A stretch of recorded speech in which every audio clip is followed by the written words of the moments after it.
Assalamualaikum warahmatullahi wabarakatuh. Di video kali ini saya ingin ceritakan sesuatu yang penting untuk para teman-teman yang sedang berdakwah, yang ngaji baik itu via online, offline, pokoknya yang bahas ilmu lah. Kalau kita bicara di masyarakat, jadi menyampaikan hukum pada masyarakat, ini ada rekomendasi kitab untuk jenengan. Jadi rekomendasi kitabnya adalah kitab Kanzur Raghibin atau masyhur disebut kitab Al-Mahalli. Itu penting, artinya gini, sebuah hukum itu tidak hanya direspon hitam putih, tidak hanya direspon yes or no, tidak hanya boleh atau tidak hanya satu pendapat, tapi kadangkala kita harus menyampaikan pendapat-pendapat yang maslahat. Ini kasus ini sudah terjadi di masyarakat, maka mau tidak mau kita carikan solusinya. Kadang-kadang ada hukum yang harus seperti itu.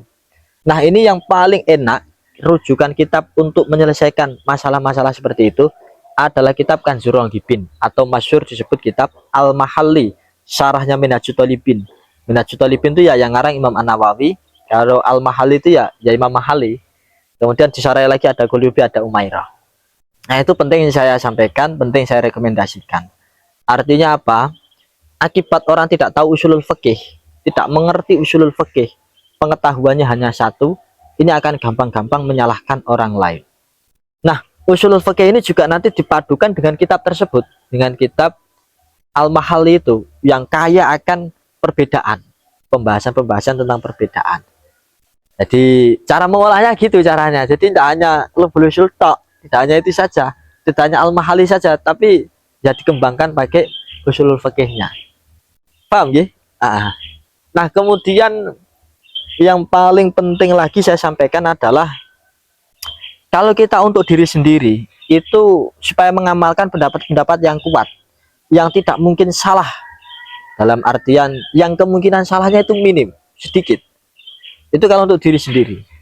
Tapi kalau untuk orang lain, dalam tanda kutip masyarakat awam, ini supaya selama tidak masih ada yang memperbolehkan,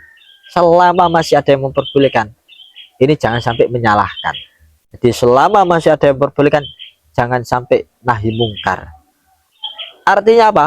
La yunkarul mukhtalafah wa inama yunkaru ya mujma'un alaih itu. Jadi kalau masih khilaf itu jangan ingkar, tapi kalau sudah mujma' alaih itu baru nahi mungkar. Nah, sekarang itu banyak orang yang dikit-dikit menyalahkan.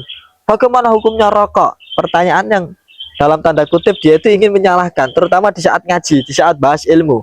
Nah, ini saya sudah berkali-kali bahkan tidak bisa menghitung berapa kali ditanya tentang masalah rokok.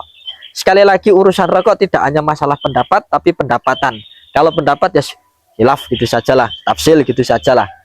Tapi kalau ini dibicarakan pendapatan, ya Anda cek saja berapa persen itu pajak negara dari bea cukai rokok. Jadi oke, orang-orang Timur Tengah itu bahas masalah rokok, tapi mari kita nikmati bahas masalah dengan ngerokok. Pun paham ya? Sekian dari saya, kurang lebihnya maaf. Assalamualaikum warahmatullahi wabarakatuh.